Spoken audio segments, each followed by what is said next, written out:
Hello, नमस्ते everyone and welcome to my channel Clarity Connection. आज का ये जो वीडियो है ये एक मिडिल क्लास कार बायर के लिए बहुत इंपॉर्टेंट वीडियो है, क्योंकि इस वीडियो में कुछ उन पैरामीटर्स के ऊपर मैं बात करूंगा कि कैसे पहले अपना एनालिसिस करना ज़रूरी है, अपने प्रोफाइल का एनालिसिस करना ज़रूरी है कार बाइंग डिसीजन को फाइनलाइज करने से पहले। क्या वो चीज़ें हैं जिससे आप मिसलीड हो जाते हो, डिस्ट्रैक्ट हो जाते हो उन नरेटिव से जो कार कंपनीज आपको दिखाती हैं और आपको मिसलीड करके गलत चीज़ लेने पे आपको दिलवा देती हैं। उस चीज़ से आपको बचना है। एंड क्या वो कुछ इंपॉर्टेंट पैरामीटर्स हैं आपकी डेली लाइफ से रिलेटेड जो आपको एक better, much more suitable car लेने के लिए मतलब आपको उसकी इनसाइट्स उन फैक्टर्स को एनालाइज करके मिलेंगी। तो उस पे ये वीडियो रहेगा। इस वीडियो को लास्ट तक ज़रूर देखिएगा एंड पसंद आए तो कमेंट बॉक्स में फीडबैक ज़रूर दीजिएगा। तो सबसे पहली बात, जो इंडिया का मिडिल क्लास कार बायर है, मेजॉरिटी 95% उसमें से या तो कोई जॉब कर रहा है या वो सेल्फ ऑक्यूपाइड प्रोफेशनल है। अब इन दोनों ही केसेस में उसका 95% जो इसमें से है, इन दोनों ही केसेस में उसका एक पर्टिकुलर फिक्स्ड रूटीन है, जिस रूटीन के हिसाब से वो रोज़ अपना काम करता है या अपना उसका दिन निकलता है। अब उस रूटीन जो है उसका पूरा, उसमें 10 से 12 घंटे उसके वर्किंग आवर्स रहते हैं एंड बाकी का टाइम वो अपनी फैमिली को और अपने आप को देता है। अब इसमें क्या है, उस मिडिल क्लास बायर को सबसे पहले अपना बजट देख के कार शॉर्टलिस्ट नहीं करनी है, उसको अपनी यूटिलिटी देख के कार शॉर्टलिस्ट करनी है। यहाँ पे प्रायोरिटी बजट नहीं है, यहाँ पे प्रायोरिटी है यूटिलिटी। और यूटिलिटी भी इसलिए प्रायोरिटी है क्योंकि अगर उसने उसका गलत एनालिसिस किया और गलत कार का परचेज डिसीजन उसने ले लिया तो उसके पास सेकंड चांस वो अफोर्ड नहीं कर सकेगा उतनी जल्दी जितना कि एक रिच क्लास या एक एलाइट क्लास का पर्सन कर लेगा। उसको वो सेकंड चांस नहीं मिलेगा क्योंकि कार एक ऐसा एसेट है जो जैसे ही शोरूम से निकलता है उसकी वैल्यू बहुत गिरती है एंड वो डेप्रिशिएटिंग एसेट है, उसकी वैल्यू गिरती ही रहती है। तो उसको ये डिसीजन बहुत ही ध्यान से लेना है एंड अपनी यूटिलिटी को समझते हुए लेना है। तो यूटिलिटी किन बातों से समझ में आती है, वो समझ में आती है, एक तो आपका डेली रूटीन क्या है, क्योंकि मिडिल क्लास का 95% ऑफ द पॉपुलेशन जॉब या सेल्फ ऑक्यूपाइड प्रोफेशनल है। उसका एक डेली का कुछ वर्किंग रूटीन है और 10 से 12 घंटे वो उसमें काम करता है। उसके अलावा वो ऑलरेडी इतना एग्जॉस्ट और इतना स्ट्रेस्ड आउट अपने वर्किंग लाइफ से ही हो जाता है कि उसके पास ऑलरेडी अपनी फैमिली को देने के लिए सफिशिएंट टाइम नहीं होता। उसकी ऑलरेडी उस पर प्रेशर है, ईएमआईज जो उसने ले और दूसरी ईएमआईज ले रखी हैं, जो फीस देनी है बच्चों के स्कूल की, उसका उस पर प्रेशर है। साथ ही साथ उसकी खुद की हेल्थ है जो डे बाय डे डिप्लीट होती जा रही है एंड किड्स और फैमिलीज़ की कुछ रिस्पॉन्सिबिलिटीज़ हैं जो उसको वो भी पूरी करनी है। उसके लिए भी उसके पास प्रोविज़न ऑफ फंड्स होना चाहिए। वो सारी की सारी चीज़ें एक ही तरफ पे नहीं लगा सकता। तो ये सब कुछ फैक्टर्स हैं जिसकी वजह से वो ऑलरेडी स्ट्रेस्ड या एग्जॉस्टेड रहता है। तो इस सूरत में एक गलत कार बाइंग डिसीजन उसके इस स्ट्रेस को और बढ़ा देगा। तो उसको इस वजह से अपना कार बाइंग डिसीजन और केयरफुली लेना है।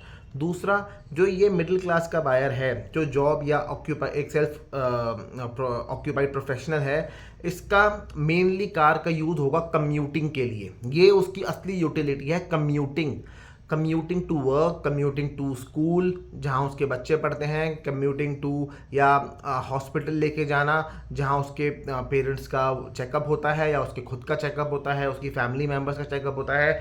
तो अपनी वर्क, अपने स्कूल या अपनी जिस हॉस्पिटल में वो जाते हैं चेकअप के लिए, वहाँ पे आना जाना, ये मेन प्रायोरिटी का काम है जो वो करता है। कार उसको कम्यूटिंग के लिए ज़्यादा यूज़ होती है। 85 to 90% ऑफ द कार इस पर्पज़ के लिए होती है एंड 15 से 10% के बीच कार यूज़ होती है लेजर के लिए, एंटरटेनमेंट के लिए, टाइम पास के लिए, तफरीहबाजी के लिए, इस चीज़ के लिए। तो जो चीज़ आपको 85 से 90% कामों के लिए चाहिए, तो आप उन कामों के हिसाब से, उन कामों की रिक्वायरमेंट के हिसाब से अपनी वो प्रोडक्ट खरीदो, ना कि उन ज़रूरतों के हिसाब से जो सिर्फ 15 से 20% ही हैं आपकी डेली रूटीन का पार्ट। सेकेंडली, इन जब इतना ऑक्यूपाइड उसका डेली रूटीन है तो घूमने फिरने का, घूमी घूमी करने का, लेजर टाइम, टाइम पास करने का टाइम, तफरी करने का टाइम, ये बहुत ही लिमिटेड हो जाता है। तो ये सब वो प्रोफाइल को चेक करने वाले फैक्टर्स हैं जो किसी भी मिडिल क्लास कार बायर को इवैल्यूएट करने चाहिए। अब कुछ पैरामीटर्स की बात करते हैं, जो पॉइंट्स उसके डेली रूटीन जो कार से कम्यूटिंग करेगा उसमें काम आएंगे, उस पर ध्यान देने की ज़रूरत है। और इस पे वो ध्यान नहीं देता, डिस्ट्रैक्ट हो जाता है। जो नरेटिव कार कंपनी उसको दिखाती हैं उसको वो डिस्ट्रैक्ट होने से बचना है। पहला, उसको city versus highway driving percentage निकालनी है। कितना टोटल ड्राइविंग में से कितना परसेंटेज वो सिटी में ड्राइव कर रहा है और कितना परसेंटेज वो हाईवे पे ड्राइव कर रहा है। अगर सिटी में उसकी मैक्सिमम, क्योंकि उसको जॉब करना है, अपना प्रोफेशनल रिक्वायरमेंट्स की वजह से सिटी में कम्यूट करना है, तो उसका 85 से 90% टाइम सिटी में ही बीतना है, हाईवे पे बहुत कम बीतना है। तो ऐसी कार जो सिटी में रीजनेबली गुड हो या सिटी के लिए वो बेस्ट हो, ठीक है, एंड हाईवे के काम भी वो रीजनेबली गुड तरीके से कर दे। ऐसा नहीं हो उल्टा हो जाए कि आपने बहुत बड़ी हाई पावर की, हाई बड़े इंजन की और एकदम बड़ी रोड प्रेजेंस वाली गाड़ी ले ली एंड चला आप उसको 85 से 90% सिटी में रही हो, और फिर वहाँ पे स्पेस कंस्ट्रेंट भी है। आपको ये भी खतरा है कि गाड़ी कहीं से, इतनी महंगी गाड़ी ली है, कहीं से ये टच ना हो जाए, कहीं से बगल से जो बाइक वाला जा रहा है वो ना मारता हुआ चला जाए। तो और उतना रिलैक्स होकर आप उसको चला ही नहीं पा रहे हो, क्योंकि सिटी में इतना कंजस्टेड एनवायरनमेंट होता है कि रिलैक्स होकर इंसान नहीं चला पाता। तो ये जो परसेंटेज है ना सिटी वर्सेस हाईवे की, आपकी ड्राइविंग परसेंटेज कितनी है, और इसमें ये 95% ऑफ द मिडिल क्लास की सिटी में ही गाड़ी मैक्सिमम चलनी है, ये बात उसको क्लियरली समझ में आनी चाहिए।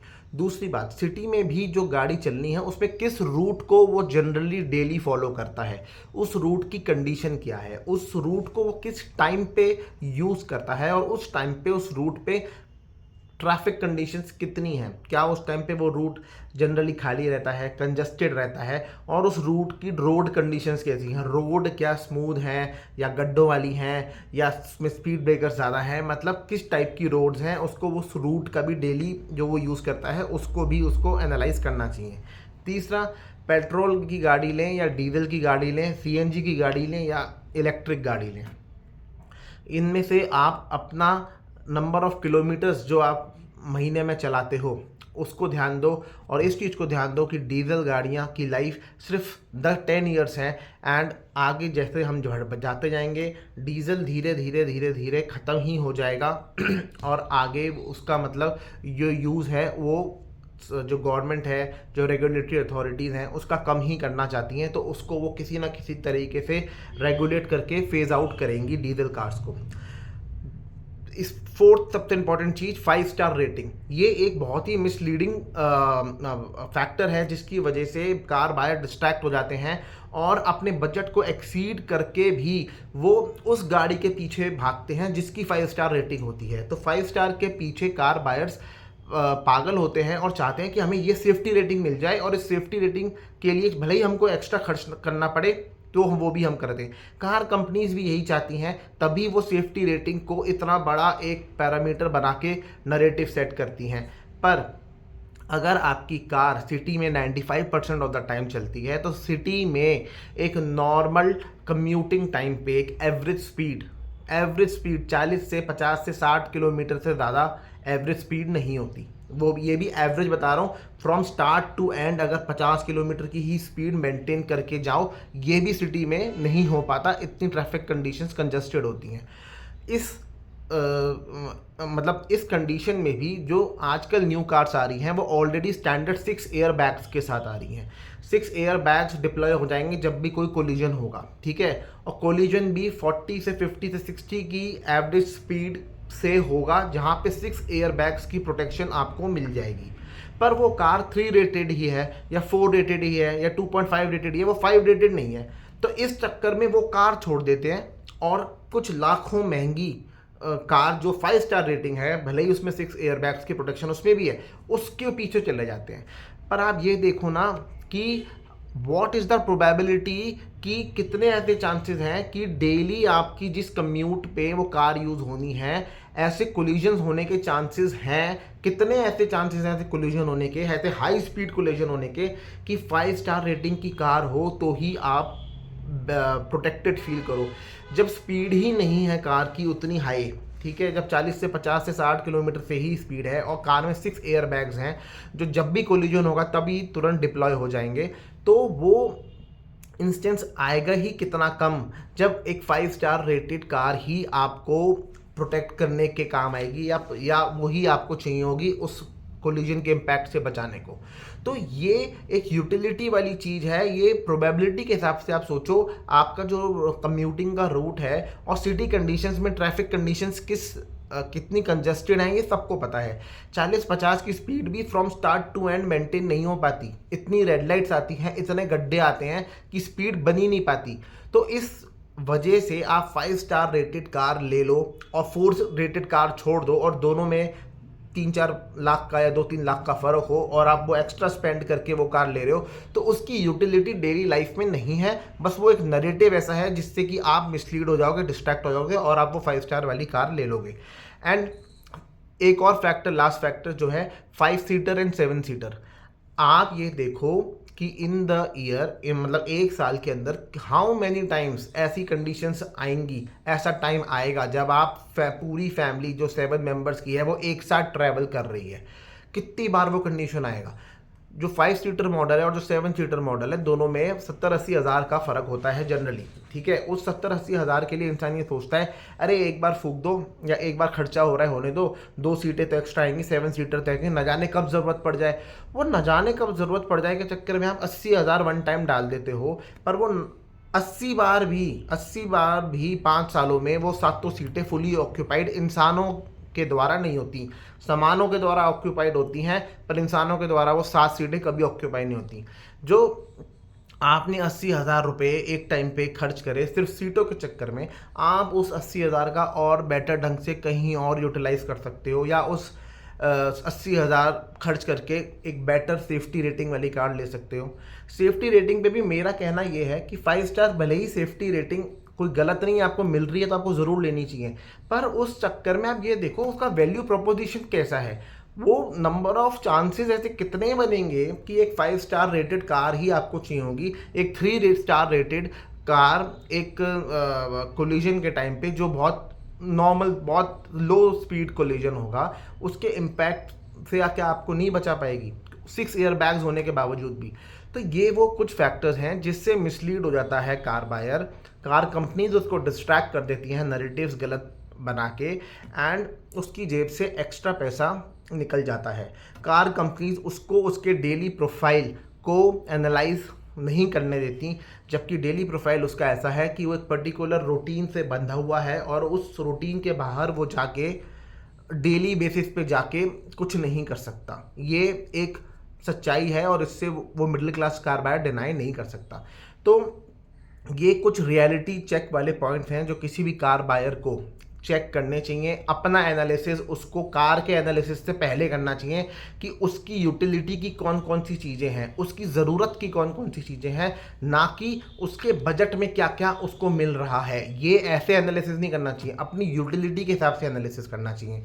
तो ये आपको वीडियो एक कार बाइंग डिसीजन लेते टाइम क्लैरिटी देने का इसका एम है। और अगर आपको ये वीडियो में बताई हुई बातें बेनिफिशियल लगी हों, हेल्पफुल लगी हों, तो प्लीज़ कमेंट बॉक्स में अपना फीडबैक दीजिएगा एंड चैनल को सब्सक्राइब कीजिएगा। अपने फ्रेंड्स ग्रुप में, अपने रिलेटिव्स में भी चैनल को शेयर कीजिएगा एंड प्लीज़ सब्सक्राइबर बढ़ाइएगा, क्योंकि इससे मोटिवेशन मिलती है, वीडियो की रीच बढ़ती है एंड वीडियो ज़्यादा से ज़्यादा लोगों तक पहुंचता है। तो प्लीज़ वीडियो पसंद आए तो लाइक एंड शेयर कीजिएगा, कमेंट कीजिएगा एंड चैनल को सब्सक्राइब जरूर कीजिएगा। Thank you so much.